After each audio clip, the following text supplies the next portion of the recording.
sistema de traducción simultánea, ¿vale? Para aquellas personas que quieran seguir la conferencia que hay en inglés, para ello tienen que entregar el DNI fuera, ¿vale? Y le dejan el sistema de traducción. ¿De acuerdo? Gracias.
nos vamos sentando, por favor.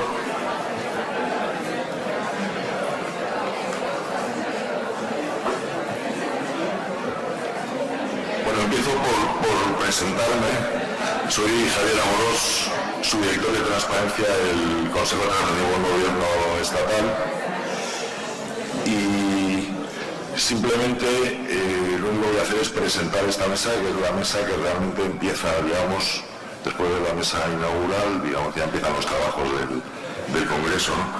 Primero quiero agradecer, por supuesto, a los organizadores, a Acredita, al Consejo de Transparencia y Protección de Datos de Andalucía, a la Universidad de Cádiz y a todos los organizadores por la oportunidad de celebrar este Congreso, que ya es en su tercera edición y yo creo que es uno de los eventos de transparencia que está cobrando más importancia con cada nueva edición.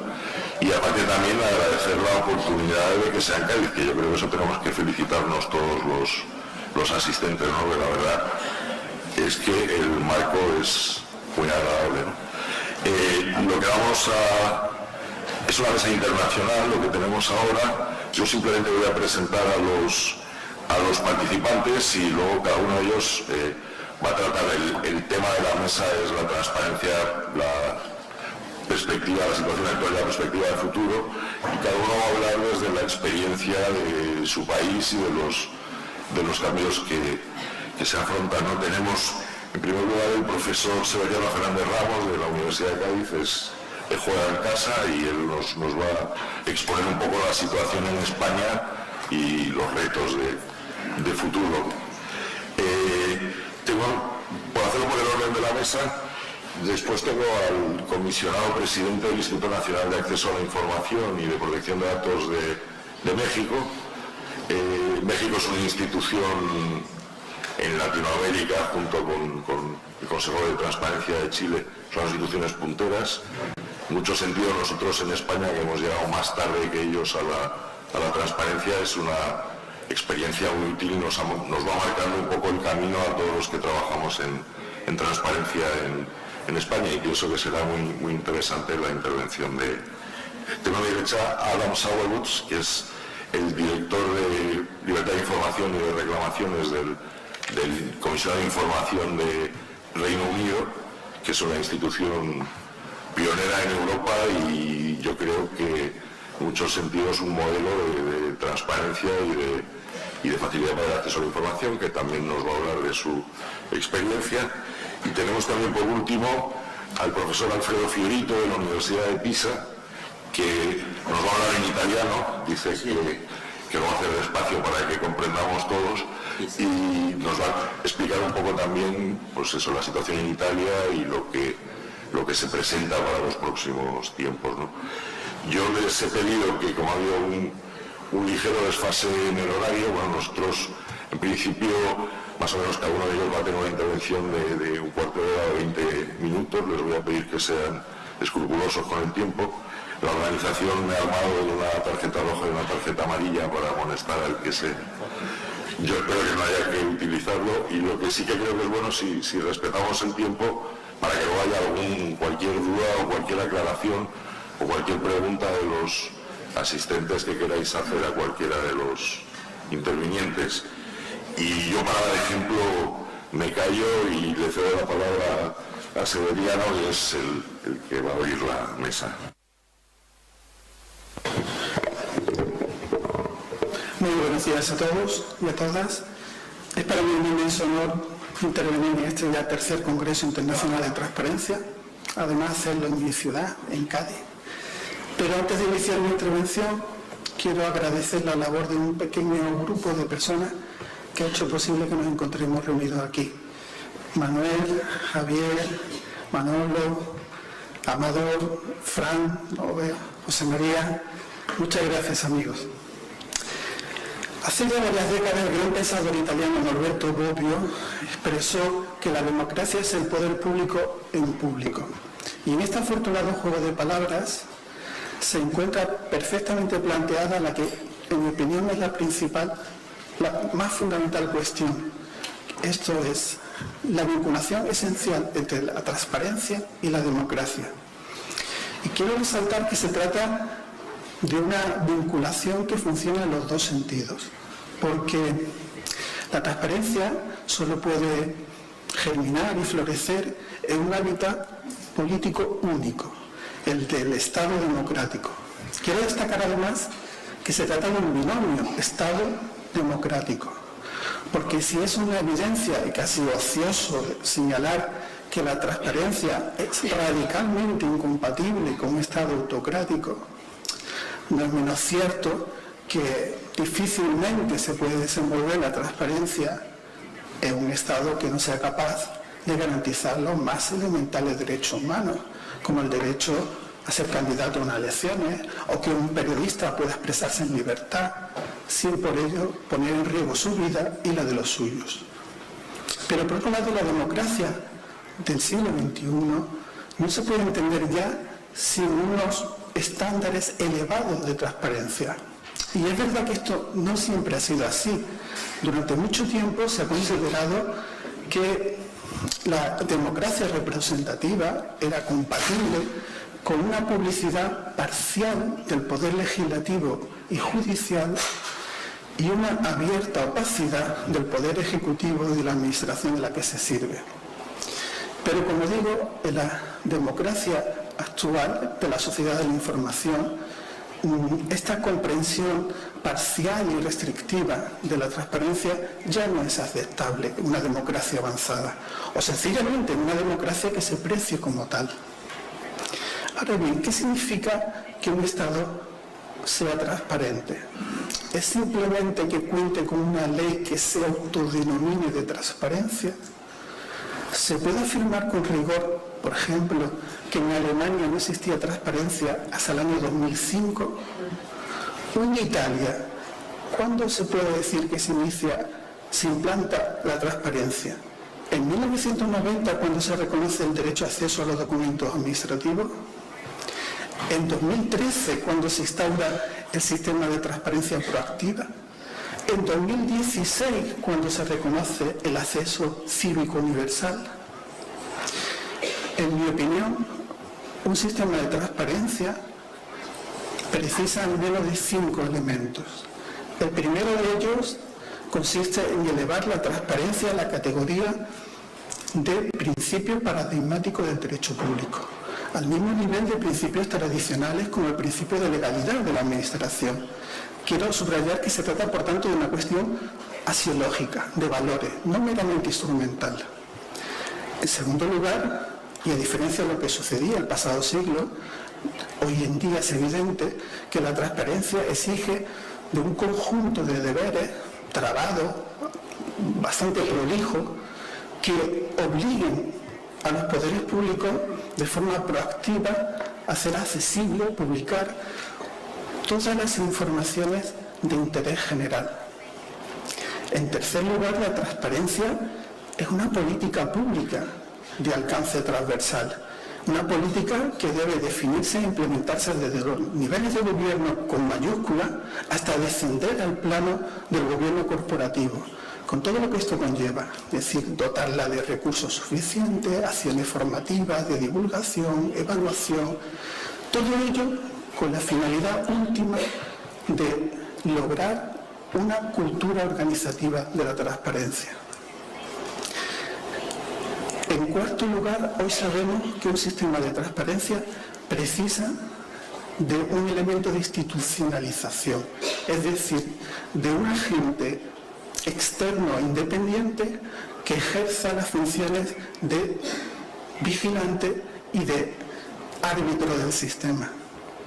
Y este elemento de institucionalización, en mi opinión, es importantísimo, es capital, porque de lo contrario sería casi, si se me permite la expresión que es un poco burda, como dejar al zorro al cuidado de las gallinas, puesto que el poder es refractario al control. Y en quinto lugar, y por encima de todo lo demás, hoy como ayer, la transparencia es ante todo un derecho de ciudadanía, el derecho a acceso a la información pública. Pero quiero destacar que este no es un derecho cualquiera, es un derecho fundamental, universal. Y esto es así porque el derecho al acceso forma parte de la libertad de información, creo que no se subraya lo suficiente la naturaleza de derecho y libertad, de derecho que no es controlado y dirigido por el poder, porque aquí está el germen de la transparencia como renovador de la democracia representativa. De la misma manera que en el siglo XIX la libertad de prensa tenía por fin garantizar una opinión pública libre, en la sociedad actual de la información es esta libertad de información la que puede garantizar esa opinión pública libre que, como sabemos, es la premisa, el presupuesto de una democracia real. Por eso no puedo compartir la terminología de publicidad pasiva para llamar a lo que es en rigor, en esencia, un ejercicio positivo de un derecho de libertad. A mí, que soy aficionado a los cómics desde que tengo uso de razón, me gusta imaginar el derecho a acceso como un superderecho público. Bien, transparencia pública sí, pero solo transparencia de los poderes públicos. ¿Es razonable confinar el principio de transparencia en el ámbito estricto de lo público como una llama de luz en una noche cerrada? Parece que no. El principio de transparencia está llamado a involucrar a los principales agentes políticos y sociales, a los partidos políticos, a las organizaciones sindicales y empresariales, al tercer sector en la medida en que reciba financiación pública, a las empresas que prestan servicios de interés general y universal, incluso por vía de la responsabilidad social a las grandes empresas sin más. Pero como se ha dicho antes, el principio de transparencia no puede ser un valor aislado, sino que hoy en día debe enmarcarse en esa idea pujante de buen gobierno. Y yo quiero destacar dos principios, el principio de integridad y el principio de participación. Porque está muy bien desvelar, sacar a la luz situaciones de conflicto de interés, pero es mejor aún que el ordenamiento reaccione en consecuencia frente a tales hechos.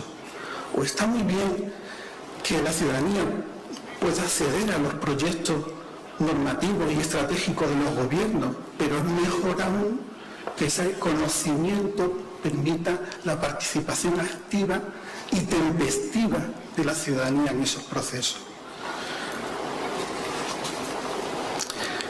En España hemos llegado posiblemente tarde a la transparencia, a la estación de la transparencia.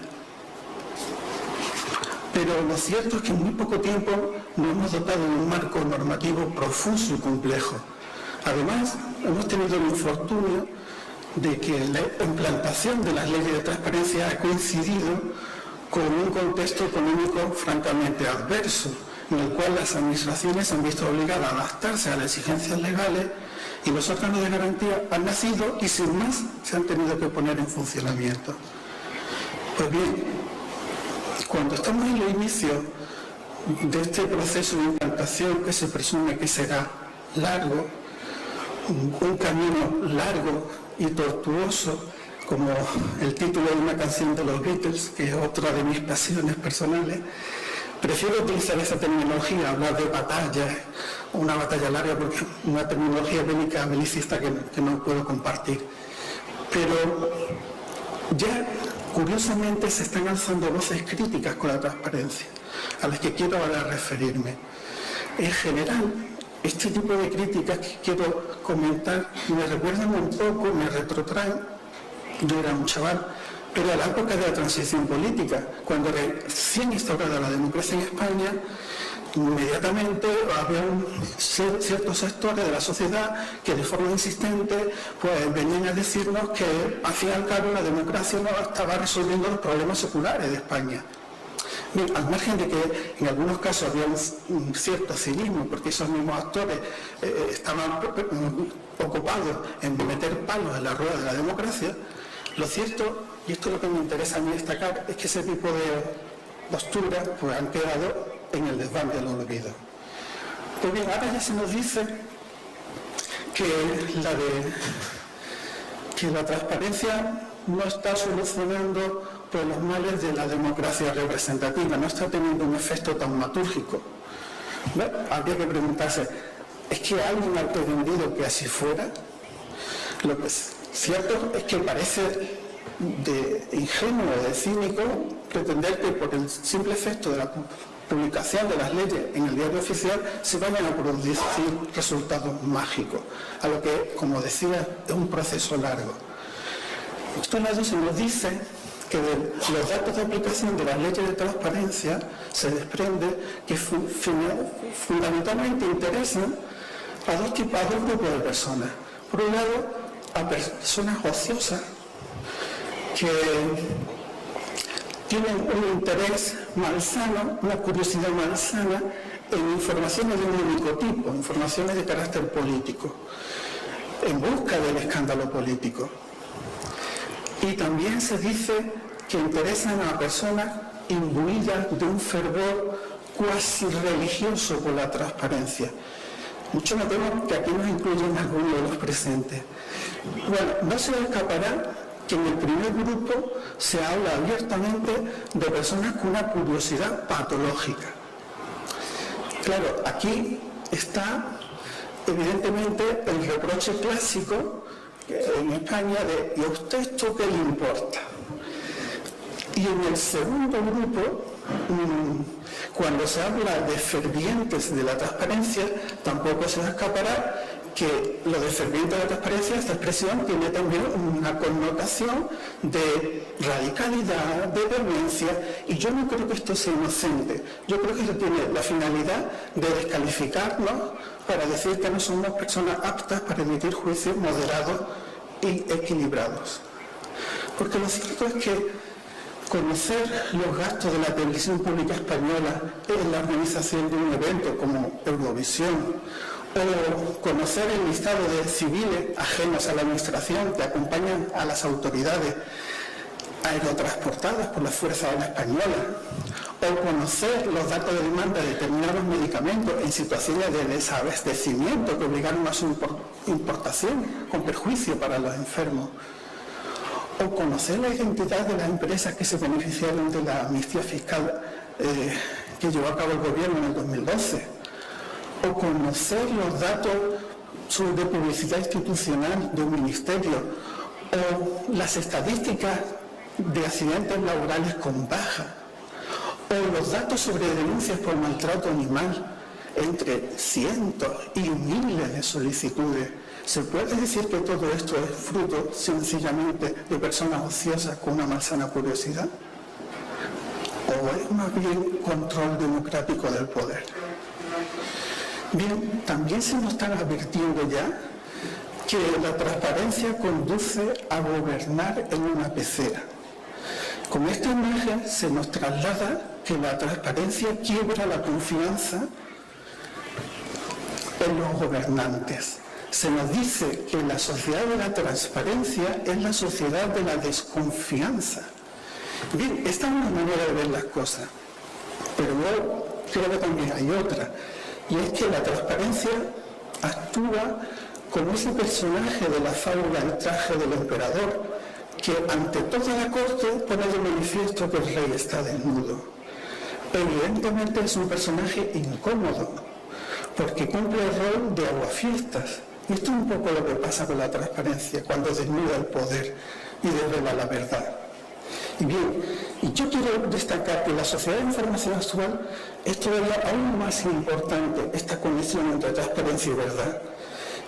El expresidente Obama, en una conferencia impartida en Madrid el pasado mes de julio, decía que hasta hace bien poco las diferencias políticas entre demócratas y republicanos se cifraban fundamentalmente en las políticas y medidas a adoptar frente a los problemas del país, la economía, el medio ambiente, pero que debido a la ingente multiplicación de falsedades que circulan por todo el globo de forma interesada, la situación ha cambiado y ya no existe acuerdo, consenso ni siquiera en la percepción de la realidad.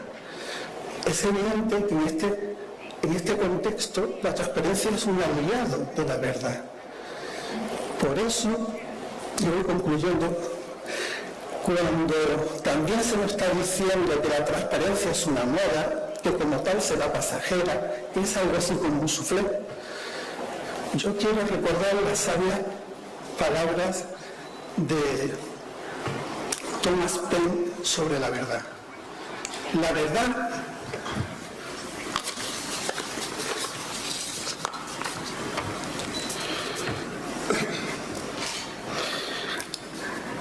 la mente, al descubrir la verdad, actúa como la vista cuando descubre los objetos. Una vez que se ha visto cualquier objeto, es imposible devolver la mente a la misma condición en la que estaba antes de verlo. Del mismo modo, una vez que una sociedad democrática ha iniciado la senda de la transparencia, como ya se ha dicho antes, no hay marcha atrás. Recordando las palabras de Esther Arizmendi, la transparencia ha venido para quedarse. Muchas gracias por su atención.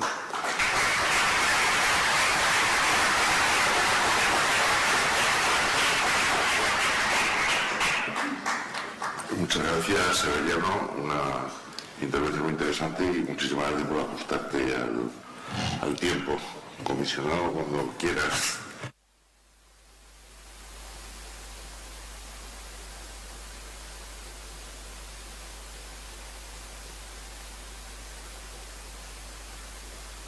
Muchísimas gracias. Hago la inevitable referencia de gratitud. Primero, pues desde luego quienes nos han formulado la oportunidad para estar en este CIT 18. Segundo, a mi pleno, al pleno del INAI, que es el Instituto Nacional de Transparencia y Protección de Datos Personales de México. Y por consecuencia represento aquí como presidente del Sistema Nacional de Transparencia a las 32 instituciones similares, pero de corte estrictamente estatal, local, de México, porque quien preside el INAI preside a su vez el Sistema Nacional de Transparencia. Así es que represento a todas estas personalidades aquí, y aquí en mi voz, aunque sea por unos instantes o poquitos minutos, están representados y muy agradecidos por ser considerados en este hermosísimo sitio. Como toda la Andalucía, el embrujo de Andalucía se manifiesta en cada esquina y en cada pequeño rincón de este maravilloso submundo, de estas Españas, que como decía Ramiro de Maeztu, España es un collar de perlas sin unir, una palabra que no se puede decir. Y esta es una perla más de ese collar. Andalucía, y yo particularmente embrujado, deliberadamente embrujado y emocionado por permanecer hechizado en el cautiverio de la Andalucía.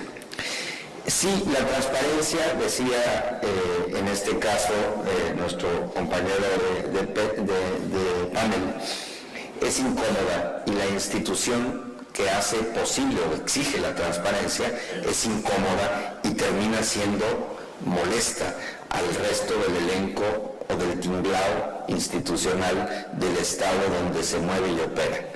Quienes terminemos estos encargos con grandes amistades dentro del ámbito de la política, o no hicimos bien nuestro trabajo, o fuimos unos magos que sin que se enteraran ni se molestaran les hicimos obligatoriamente hacer lo más difícil, decía Dostoyevsky. ¿Qué dosis de verdad es capaz de aceptar un hombre? Nula, mínima, y es muy cierto. México es un país que instituyó, además de sus grandes problemas y sus grandes contradicciones en muchos de los terrenos, lo digo con honesta sinceridad, instituyó un modelo que ya se conoce en América Latina como el modelo, la solución mexicana, que es una solución extraña porque compagina, pone a la par las dos potestades que para algunos son la doble cara de una moneda o de una medalla. La transparencia como apertura informativa del régimen, del Estado, y por otro lado la protección de datos. la más delicada de las misiones, que es cuidar de la privacidad de la ciudadanía a través de los datos personales, frente al Estado y frente al mercado, que suele ser más invasivo y más dañino en el ejercicio expansivo del ultraje de la privacidad. Pero lo que me importa a mí subrayar son dos situaciones que vale la pena decir. México lleva 40 años de transición a la democracia. Desde 1977 hasta el 2017 en México se instaló un proceso lento, sostenido e ininterrumpido de procesos de liberalización política que han ido haciendo que el Estado mexicano, que tuvo un régimen autoritario, prolongado y vetusto, conociera la alternancia del poder en el 2000 y con ello todavía se siguiesen ensayando fórmulas para poder decir que México abandonaba lentamente un esquema autocrático de gobierno de partido hegemónico y de alta concentración de los poderes en el Ejecutivo, en el Poder Ejecutivo. Pues las elecciones de este año han depositado, pero por la vía de la completa e indiscutible legalidad de un proceso como nunca antes competido, han depositado en manos de un gran líder, de un gran político, una concentración de mandato impresionante como antes no se conocía, porque le han dado, pero por ley, una representación amplísima en el poder legislativo y en los poderes legislativos de los estados, en la misma consonancia, al mismo partido o a la misma coalición de partidos que compitieron por el poder en México, de manera que se puede reformar la Constitución y las leyes siempre que hubiese la menor de las intenciones o la mayor de las intenciones, sin que la oposición pueda evitarlo ni detenerlo. Durante 17 años hubo en México gobiernos divididos, que quiere decir que ningún presidente de la República de los 3 sexenios pasados podía, porque su partido no tenía la suficiente mayoría para modificar la Constitución, y eso aún así no impidió que hubiese grandes alianzas parlamentarias para construir grandes reformas estructurales que han cambiado en mucho la dimensión del Estado mexicano, pero ahora puede, por el discurso electoral de las campañas, algunas de estas grandes reformas venir a cambiar, porque hay las formulaciones políticas suficientes para que cambien. Y esto solo lo pongo en el contexto de una mesa, de un panel, porque uno de los retos más grandes que va a tener el Estado mexicano es confirmar en un cambio de régimen por las mayorías inusitadas de nuevo cuño dadas a un mismo presidente y su amplísima representación en el Senado y en la Cámara de los Diputados, y en los estados suficientes para que se confirme una reforma a la Constitución sin mayor problema, si hay una vocación de continuidad, respetando las manifestaciones que a lo largo del tiempo el Estado mexicano fue consiguiendo para tener a un ejecutivo parcialmente controlado, disminuido, me refiero en el ejercicio de los controles superiores, que son los órganos constitucionales autónomos. El Banco de México o el Banco Central, que fue la primera de las entidades que se le quitó al Ejecutivo para que no pudiera emitir moneda por la libre y al antojo de una necesidad, como todos los países prisioneros de las grandes depresiones económicas lo tuvieron que hacer, en América sobre todo. Le quitaron la cuestión electoral y por eso se creó un formidable instituto electoral. Le quitaron la cuestión de resolver las cuitas o las diferencias electorales con unos tribunales electorales independientes. Le quitaron el control de las consultas y de la información demográfica nacional y se creó un instituto especializado, y le quitaron también al Ejecutivo el control de revisar verdaderamente el uso, aplicación y destino de los fondos públicos, y al seno del Parlamento se creó la Auditoría Superior de la Federación como un tribunal de cuentas adosado al Poder Legislativo, y se creó un ombudsman inspirado en la solución sueca, pero con mucho de la idea española del defensor del pueblo, que también se reprodujo por todo el país y que también se le quitó del propio Ejecutivo, que también tenía al seno de su mismo la idea embrionaria de un ombudsman, pero desde el Poder Ejecutivo, lo cual no era desde luego satisfactorio. Y estas organizaciones de transparencia que yo me honro en encabezar en este momento a nivel nacional, brotaron también de una solución embrionaria que estuvo al seno del Ejecutivo de una manera periférica, como todo venía en México del Ejecutivo, y estas instituciones fueron extirpadas del Ejecutivo para quedar fuera de él y poderlo controlar. La pregunta será si ahora las condiciones democráticas ya dadas y perfectamente dadas van a hacer posible que estos controles se mantengan. Yo creo que la densidad democrática está absolutamente conectada con la comprobación y la confirmación de la utilidad de las instituciones. No basta con tener constitución, decía Lucas Verdú, basta convivir dentro de la Constitución. No basta con tener instituciones creadas para controlar el poder si estas instituciones vuelven a inoperar o entran en circuitos de inoperancia por factores nuevos de la circunstancia política. Así es que la sociedad civil organizada, que ha sido impulsora de todas estas transformaciones y que ha mantenido una cautelosa distancia a lo que se adivina vendrá con el nuevo ejercicio del poder público, encabezado por un poder ejecutivo poderosísimo, como no se había visto y conocido incluso en el pasado democrático de México, vamos a poder saber a ciencia cierta si es que no viene una involución jurídica que transforme jurídicamente incluso la carta política y que modifique o desaparezca o transforme instituciones, o que en los hechos, fácticamente, como ya lo fue en el pasado remoto, en el pasado largo, aquel presidencialismo omnímodo que Vargas Llosa llegó a conocer y a decir como la dictadura perfecta, por aquel esquema de un sistema político tan perfectamente diseñado que era perfectamente aplicativo.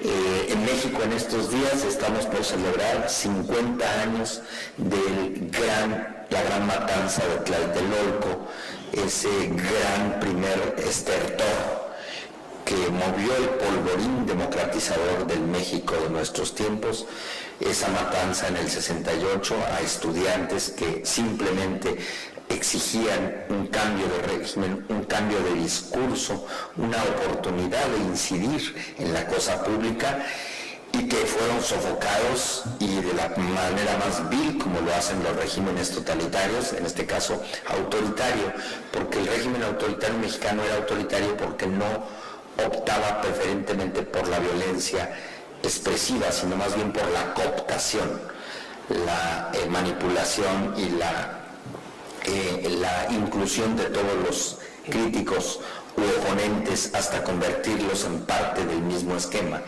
Por esa razón no se instauró en México una dictadura en términos cabales, sino un modelo autoritario de prolongada existencia. El vuelco es si la transparencia, que es incomodísima y que no ha gustado y no suele gustar a quien haga del poder un juego propio, un juego ajeno a la contemplación crítica, al señalamiento y sobre todo al reclamo informativo. La información pública es fundamental para que haya anticorrupción, y una de las banderas que hizo que este nuevo ejercicio de poder, le llamamos así, una solución de pangea política con la que se modificó la geografía de la representación política en México a partir de este 1 de julio nos va a llevar a comprobar si la voluntad democratizadora de un fastidio, de un repudio de la ciudadanía por el status quo, de un esquema democrático insuficiente que a pesar de sus instituciones no le era suficiente al ciudadano para despejar de él las dudas grandes y la inconformidad con las instituciones que tiene, y sobre todo un nivel de hartazgo del funcionariado, al grado de tener el más alto nivel de repudio que por la vía de las urnas hemos recibido todos los que tenemos camiseta pública o hacemos funciones a costa y a cobro del erario. En una manifestación más interesante como esta, que no puede haber para los politólogos y los sociólogos, el INAI se apresta a demostrar su utilidad, la justificación de sus potencias de revisión y sus potencias de inspección permanentes frente a un ejecutivo poderosísimo al que seguramente le va a molestar o le podrá molestar, como a cualquiera que lo encarne el cargo, cualquier señalamiento. Tendremos que asumir el reto histórico de estar de pie y de desafiar la enorme depósito de poder que se ha dado y conferido por las urnas a un nuevo ejecutivo que seguramente esperemos tenga la densidad también para saberse dejar demostrársele, para saberse dejar señalar y para respetar los mandatos que por constitución y ley le vengan en las potestades del INAI. El INAI lo único que garantizará es que será neutral, respetuosísimo de la ley. Sus 7 comisionados unidos, aunque difiramos en votos, estamos unidos en lo básico y tendremos que vivir esta experiencia esperando que sea leccionadora y que podamos volver a muchos más de estos congresos, no solo nosotros, sino quienes nos sucedan, y que vengan a rendir cuentas ante el mundo. Suecia no había firmado prácticamente ninguna de las convenciones internacionales de la ONU, pero Suecia practicaba una democracia mejor que las que se predicaban formalmente en el resto del mundo. No basta, por eso no es suficiente por ello tener instituciones o leyes o convenciones internacionales firmadas. Basta como el movimiento.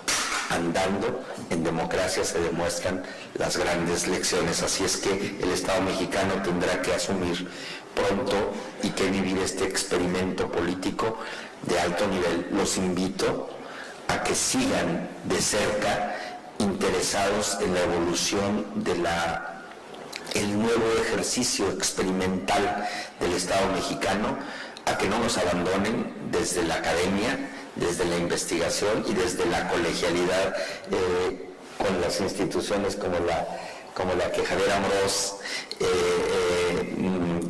representa y que nos es anfitriona, agradeciendo desde luego a Adam, agradeciendo desde luego a todos los maestros, Alfredo, que su investigación y su exploración académica no nos falte para que se examine si el modelo mexicano permea y camina, funciona y se mantiene de frente a su deber, y si con ello se puede garantizar que los nuevos ejercicios de decisión política en las urnas, que puedan ser lo mismo dejar en manos de alguien sin partido el poder o dejándolo en manos de un grupo de partidos que representan a un mismo personaje que ha merecido un amplio mandato y que esperamos haga un gran gobierno, porque eso es lo que la ciudadanía mexicana le confió en las urnas. Nosotros desde el INAI estamos prestos a cumplir y no hacemos con ello ninguna gracia, pero si lo hacemos bien, sí podremos ser considerados acaso pioneros de cursar un nuevo tiempo en la nueva era del Estado mexicano. Así es que vengo aquí con mucha alegría a traer esta ponencia y a compartir, en todo caso, en algunas dudas, las formulaciones que se generen. Muchas gracias.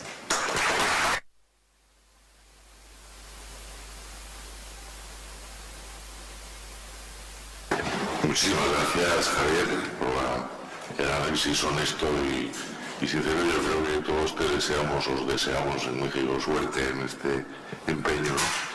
Voy a ceder la palabra hagan del comisionado inglés.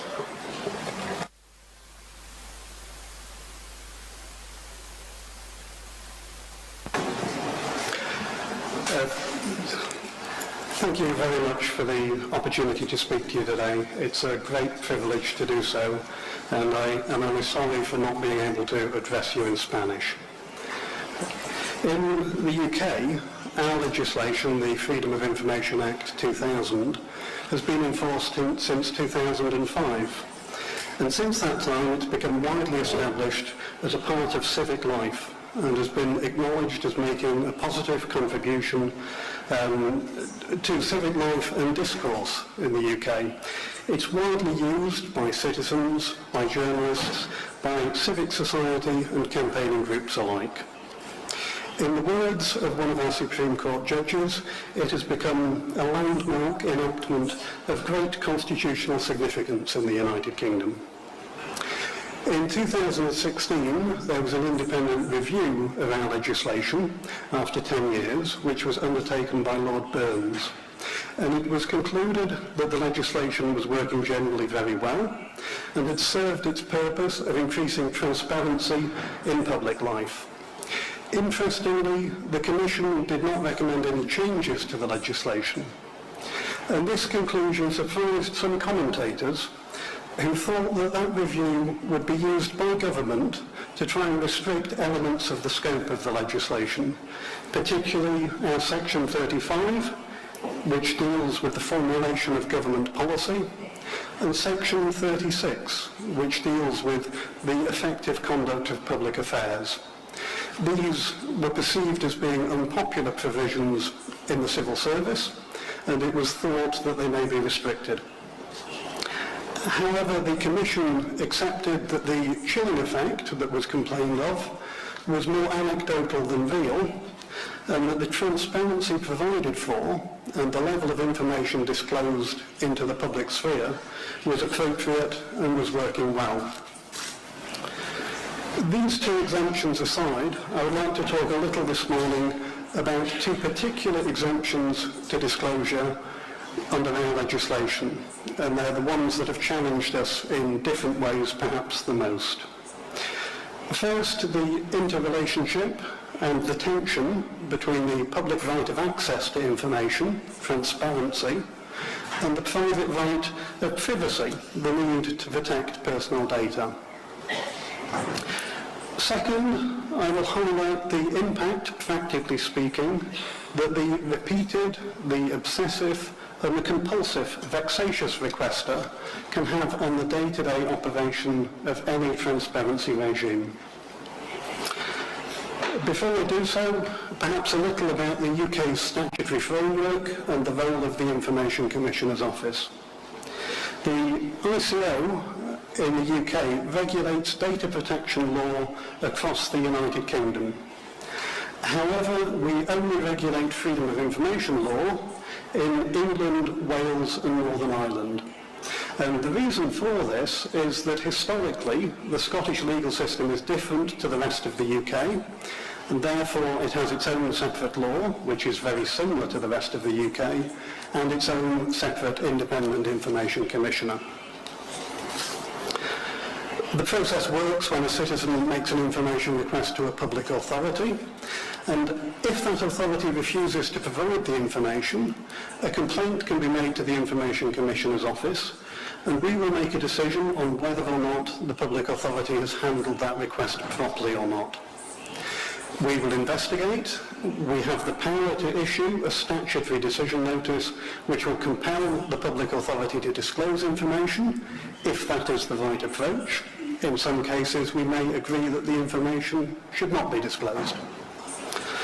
I head the department at the ICO that deals with those complaints. My staff is 65, and we deal with nearly, 5,800 complaints last year, so we have a sizable workload. Many of the complaints that come to us will be informally resolved.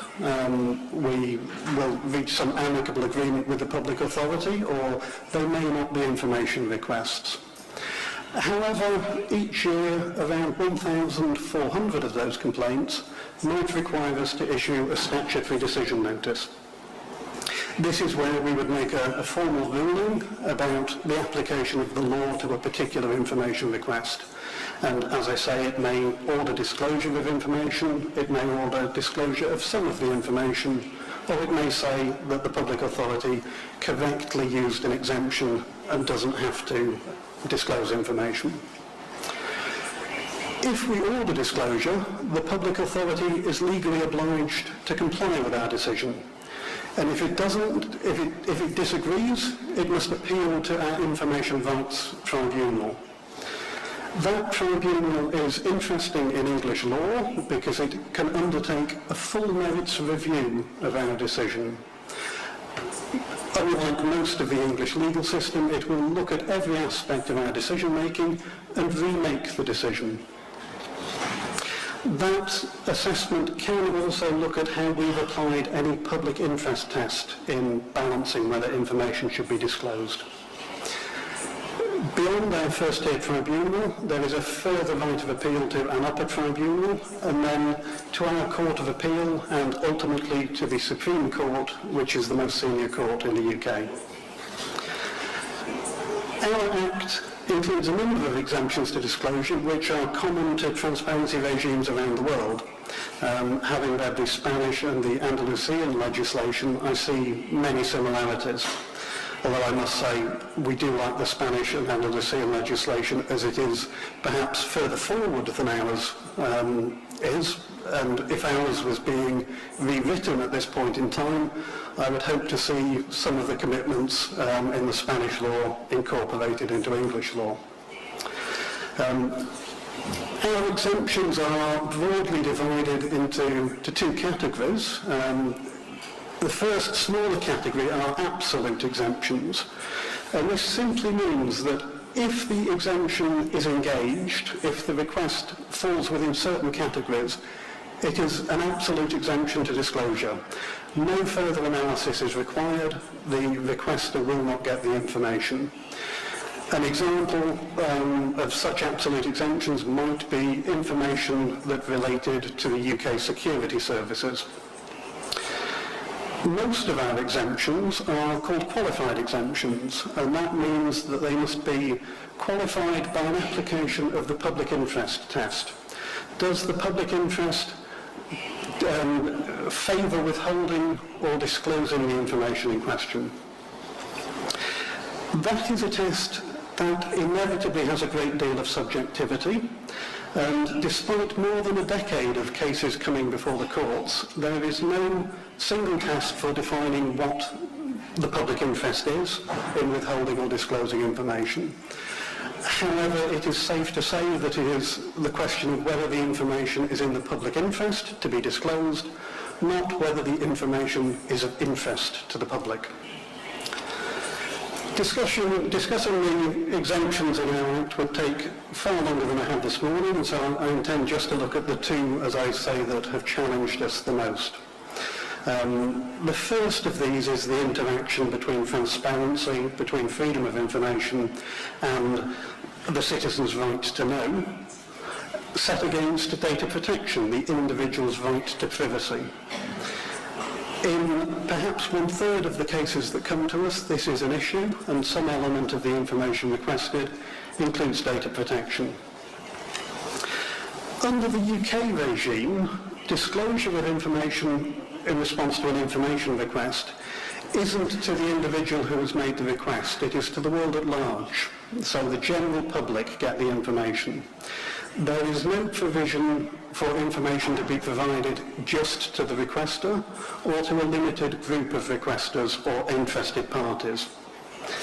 In practice, that means that the individual's private interest in asking for the information is very rarely taken into account.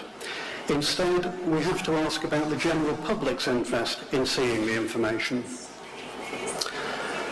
Because of this tension between transparency and privacy, and the fact that information is disclosed to the world at large, personal data is afforded special protection in our legislation. And Section 40 of our Act is where that information meets, where freedom of information meets data protection.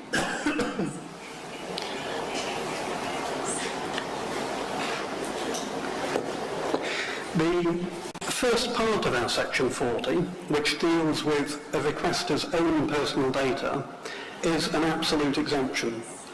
If an individual asks for their own personal data under FOI law, they will not be provided with it. And the reason behind this is that they should be using our data protection legislation and now the General Data Protection Regulation to access that information. The second part of our Section 40 deals with requests which involve another person's personal data, third-party personal data.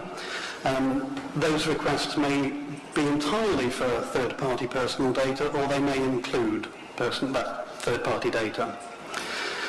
And because disclosure of that data would be processing under our data protection law, and the processing would be disclosing it to the world at large, any disclosure under our Freedom of Information Act must comply with our Data Protection Act and the General Data Protection Regulation. In practice, this means that unlike most of the exemptions to disclosure under our Act, we don't look at whether the public interest favours disclosure. Instead, we look at whether or not the disclosure complies with one or more of the data protection principles. And in some cases it will.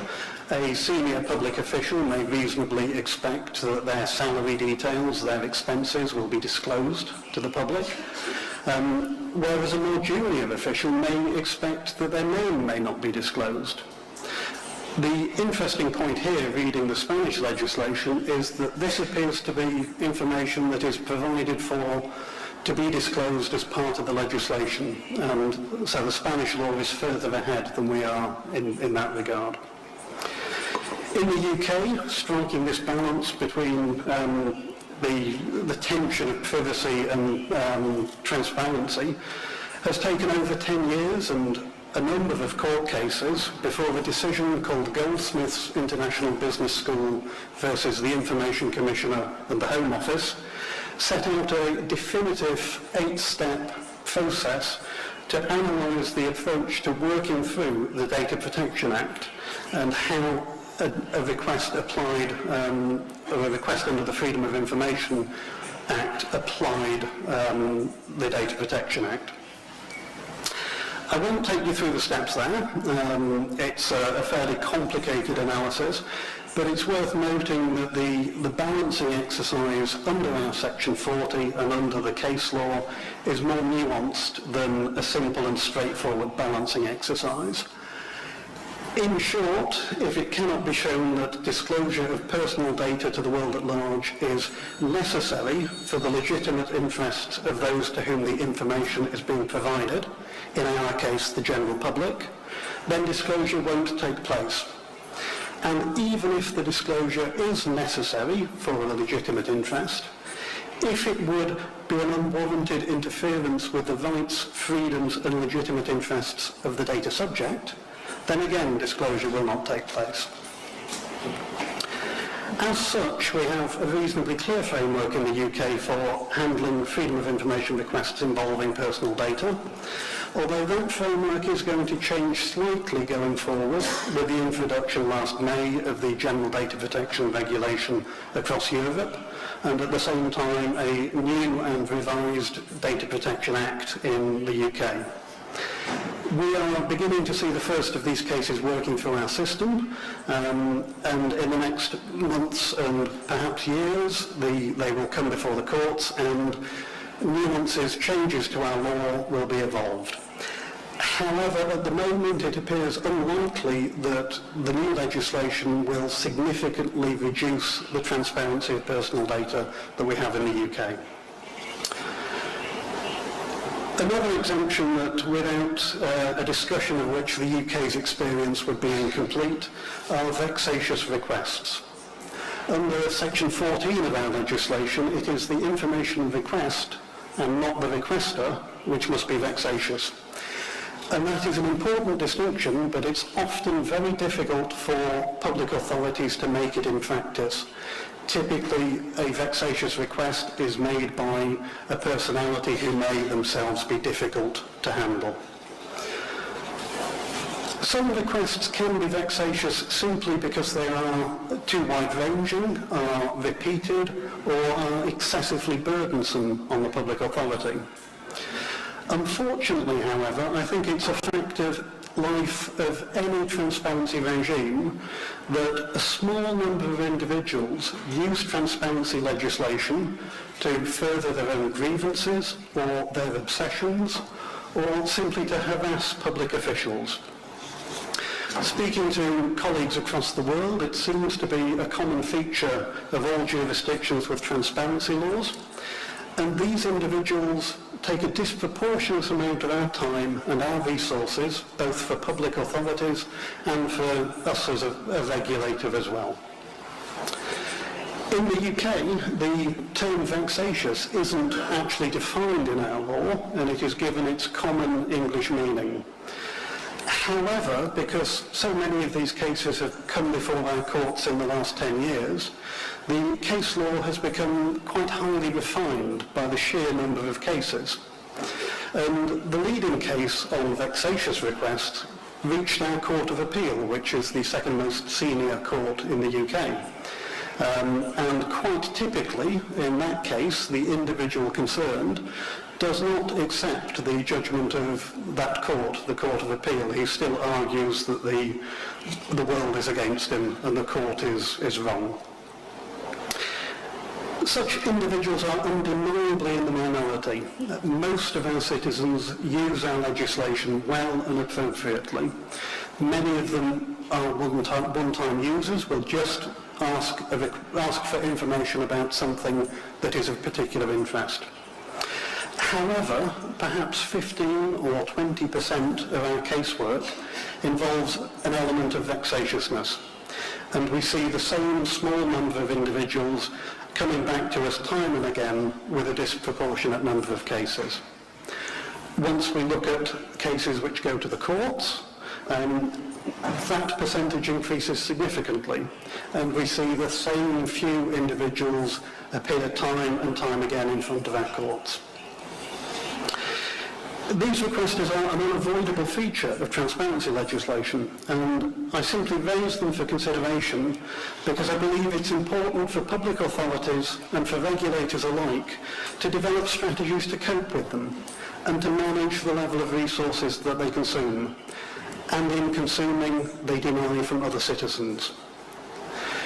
Equally important, we need to ensure that we properly protect our staff against the impact that these individuals can have.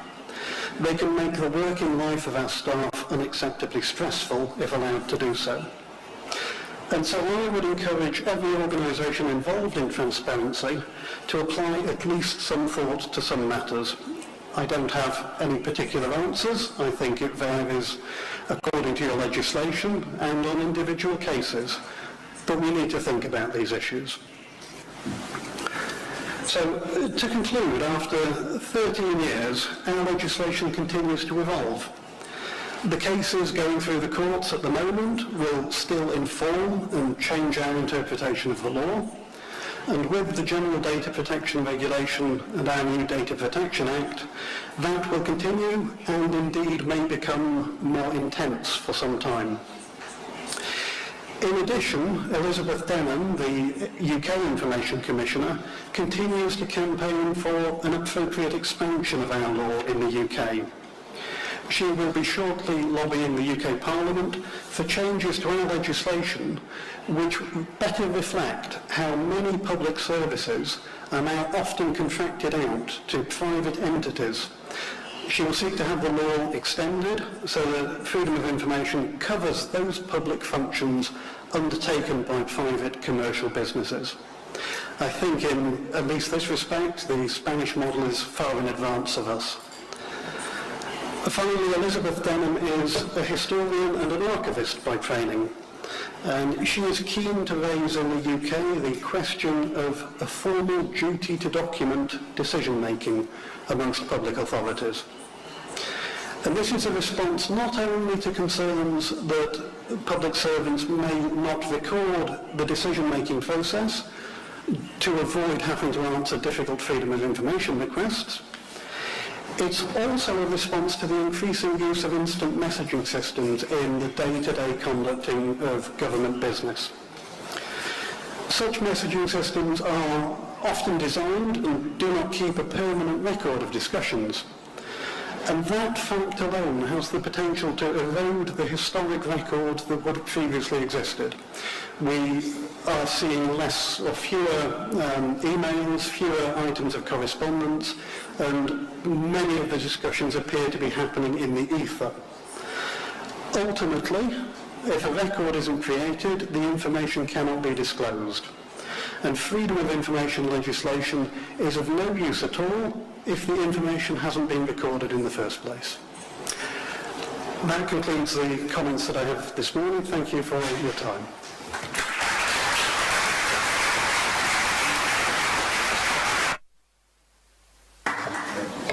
Thank you, Alan, for your speech and your timing. Profesor Fiorito. Va a terminar el profesor Fiorito y espero que quede tiempo por lo menos 5 minutos o para que alguien pueda hacer alguna aportación. Grazie Presidente. Prima di tutto voglio scusarmi per il fatto che non parlerò spagnolo né inglese ma italiano. Mi dispiace anche perché qui a Cadice ormai mi sento a casa, grazie agli amici José Maria e Severiano. Sarò molto breve vista l'ora e cercherò però di parlare piano, cominciando da una premessa per poi passare ad analizzare brevemente l'evoluzione della disciplina nazionale italiana sulla trasparenza e infine individuare alcuni punti critici dell'applicazione delle norme sulla trasparenza, almeno nel nostro Paese.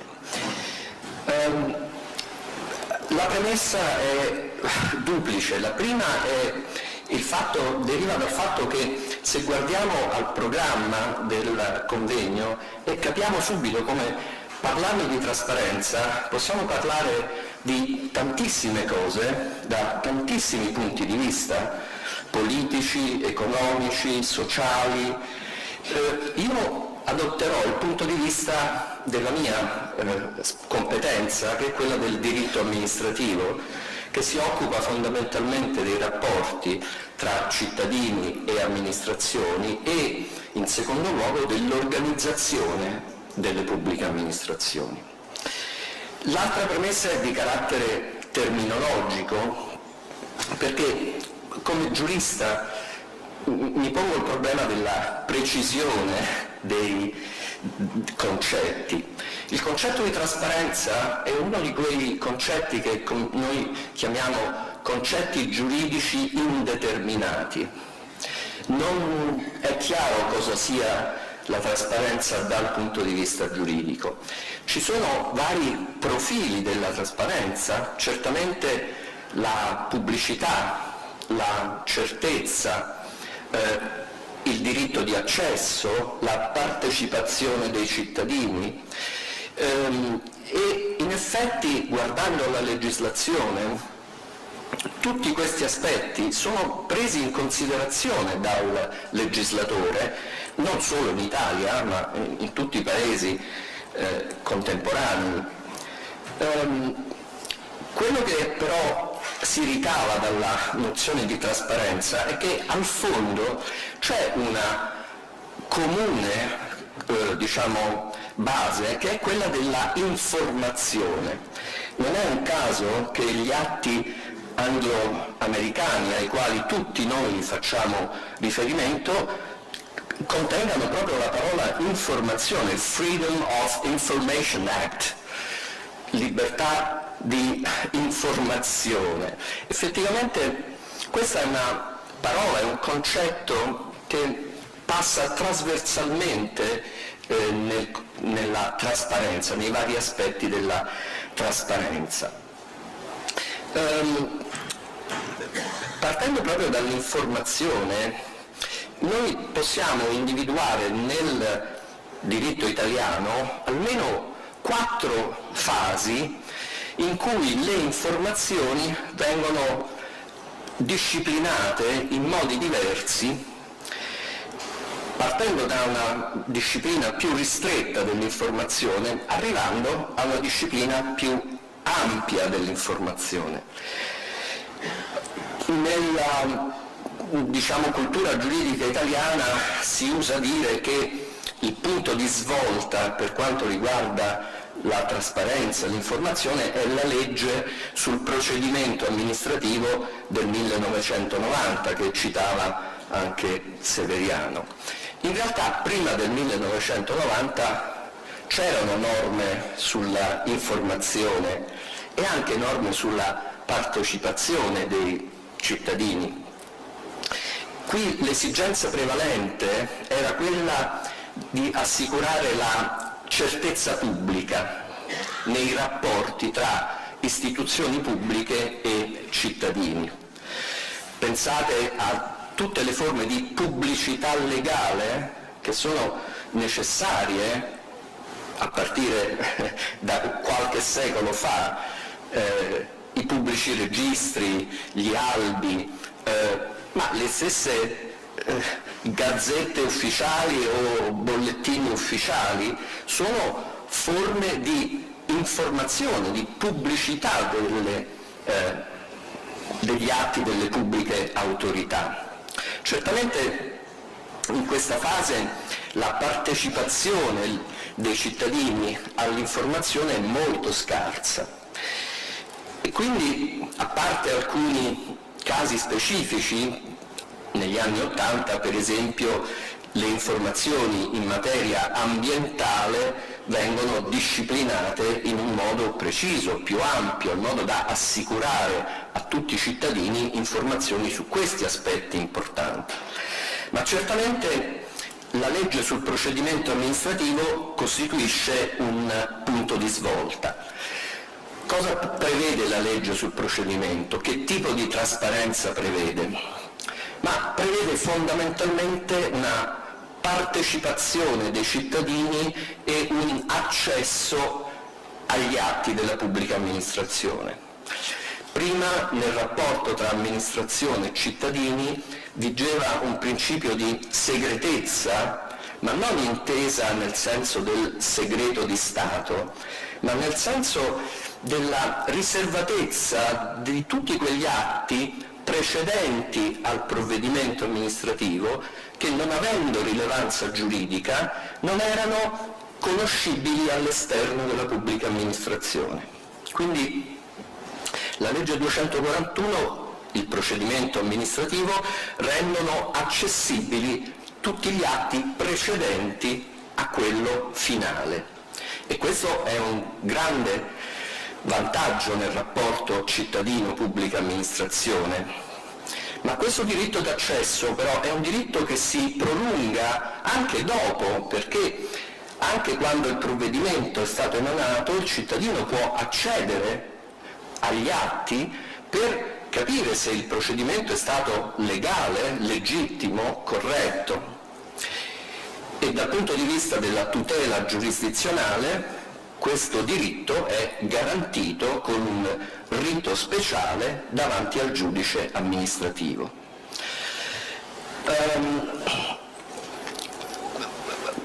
Questa legge, paradossalmente, nell'opinione pubblica, a partire dal 1990, era conosciuta come la legge sulla trasparenza. Ma il termine trasparenza non era presente nella legge. Solo nel 2005 il legislatore introduce il termine trasparenza nella legge sul procedimento amministrativo. È un paradosso, ma il legislatore, arriva dopo la pubblica opinione nel considerare questa legge come legge sulla trasparenza. La trasparenza quindi diventa un principio, però, come dire, che rileva soltanto nel rapporto diretto tra cittadino e pubblica amministrazione. Quindi chi non ha un interesse diretto nel singolo procedimento non può accedere agli atti. Quindi si apre una nuova fase in tempi però molto recenti, quando con alcune leggi dal 2009 al 2013 la trasparenza comincia ad assumere una rilevanza anche fuori dal procedimento amministrativo. Una prima legge importante è una legge sulla pubblica amministrazione, sugli impiegati civili della pubblica amministrazione. Questa legge del 2009 introduce questo principio di trasparenza. Tutti gli impiegati devono essere trasparenti, devono rispondere alle domande dei cittadini. A questa legge fa però subito seguito un'altra legge del 2012 che contrasta la corruzione, il fenomeno della corruzione. Non parleremo qui di questa legge, ma sulla base di questa legge nel 2013 viene emanato un decreto legislativo conosciuto oggi come il decreto sulla trasparenza, il 33 del 2013. Qui però effettivamente noi troviamo il termine trasparenza nella legge, però se guardiamo bene, più che di una vera trasparenza, si parla e si tratta di un obbligo che le pubbliche amministrazioni hanno di pubblicare tutti gli atti interni alla pubblica amministrazione. Quindi è più che altro una trasparenza dell'amministrazione nei confronti dei cittadini. C'è un punto della legge, del decreto del 2013, che garantisce un accesso generalizzato, ma solo quando la pubblica amministrazione non pubblica i dati che avrebbe dovuto pubblicare. Quindi la trasparenza attiva, la trasparenza del cittadino, in qualche misura è una trasparenza sanzionatoria di una inadempienza della pubblica amministrazione. Per parlare della trasparenza in senso attuale, dobbiamo arrivare nei tempi più recenti. Intanto va citato il tentativo nella riforma costituzionale, che purtroppo non è stata approvata nel 2015, di inserire il principio di trasparenza come un principio costituzionale, proprio alla stregua del principio di legalità dell'azione amministrativa che prima citava Severiano. Questa riforma costituzionale, come è noto, non è stata approvata e quindi non c'è una norma costituzionale sulla trasparenza. Ci sono altre norme costituzionali, ma non precise sulla trasparenza. Per arrivare alla trasparenza bisogna arrivare al 2016, quindi a 2 anni fa, quando sulla base di un'altra legge generale di riforma della pubblica amministrazione è stato emanato un decreto legislativo che prevede un accesso generalizzato alle informazioni detenute dalla pubblica amministrazione. Quindi anche il Consiglio di Stato, nel parere obbligatorio sul decreto legislativo, ha paragonato questa norma ad un Freedom of Information Act. Quindi possiamo dire che solo dal 2016 l'Italia ha adottato una norma generale sulla trasparenza nel senso in cui la intendiamo oggi noi in questa sede. Per concludere, l'ultimo punto che volevo affrontare è quello dei problemi attuali e futuri della trasparenza. Io vedo almeno 5 pericoli nell'attuazione di queste norme sulla trasparenza. Io concordo con l'importanza, con la necessità di avere delle norme sulla trasparenza, ma concordo anche sul fatto che più che le norme serve una cultura della trasparenza e questa non può essere inserita in una legge. Ma i 5 pericoli che io vedo sono: il primo, la quantità delle informazioni. Oggi il cittadino ha di fronte a sé una sterminata, enorme quantità di informazioni accessibili. Ma come è noto, quando c'è troppa, come si dice, troppe informazioni, è difficile trovare quella che ci interessa e quindi il troppo rischia di rendere inutile poi la pubblicazione, l'informazione, l'eccesso di informazioni. Il secondo pericolo, che riguarda fondamentalmente il mio paese, è il fatto che in Italia la trasparenza è vista prevalentemente in funzione anticorruzione, ma la trasparenza ha anche altre funzioni. Il controllo delle politiche pubbliche, per esempio, che non riguarda necessariamente la patologia della corruzione. E questo noi lo conosciamo bene perché la nostra autorità di controllo della trasparenza è l'autorità nazionale anticorruzione. Quindi dal punto di vista dell'organizzazione noi non abbiamo, come in Inghilterra o in Messico, degli uffici che si occupano in modo preciso, specifico dell'informazione, ma abbiamo un'autorità che si occupa della anticorruzione e della trasparenza. Il terzo pericolo è la qualità delle informazioni che vengono trasmesse. Le informazioni trasmesse sono chiare? Qui c'è un problema proprio di comprensibilità delle informazioni.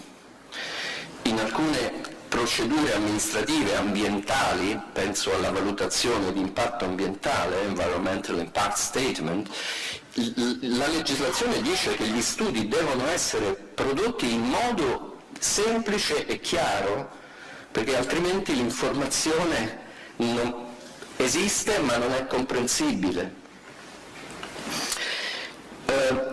Quarto pericolo, il rapporto tra trasparenza e protezione dei dati personali. La pubblica amministrazione detiene una quantità enorme di dati che ci riguardano.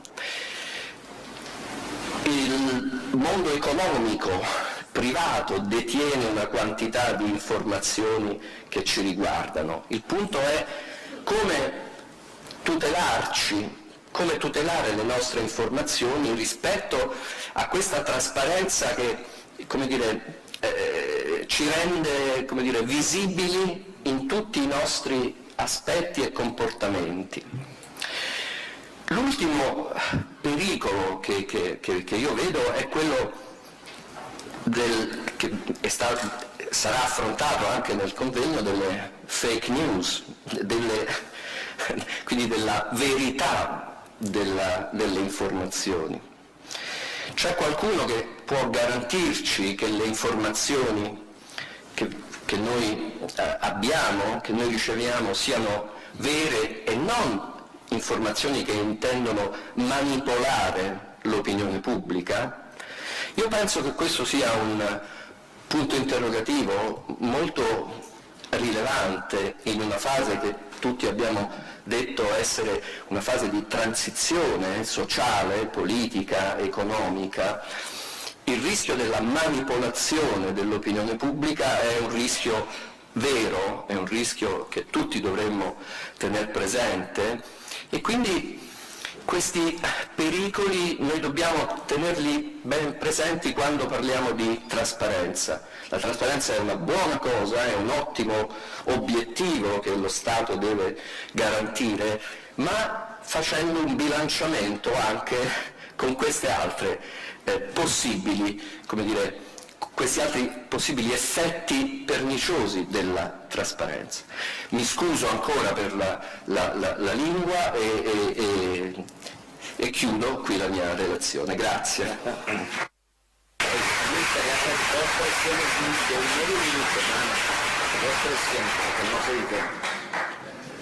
Gracias, profesor, por el esfuerzo de hablar despacio. Bueno, me dicen, tenemos muy poco tiempo.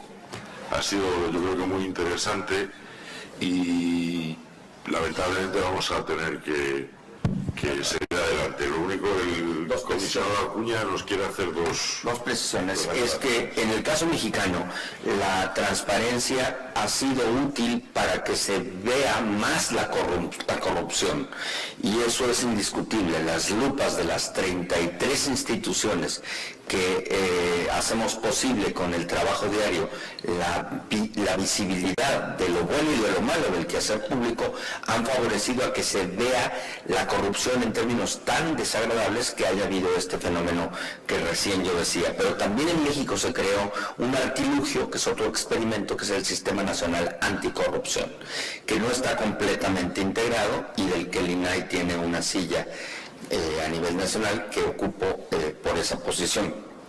Y agradecer desde luego en este caso la oportunidad de haber rendido estas palabras frente a mi paisano Víctor Peña, que además es panelista, será panelista el viernes, y que fue integrante del primer consejo consultivo del INAI, y ante mi querido amigo Luis Rojas, el parlamentario y parlamentarista prosecretario de la Cámara del Congreso de Chile, que también con él me ha tocado ver cómo ha impulsado en Chile el modelo del esquema de la transparencia en Chile. Muchas gracias, de verdad.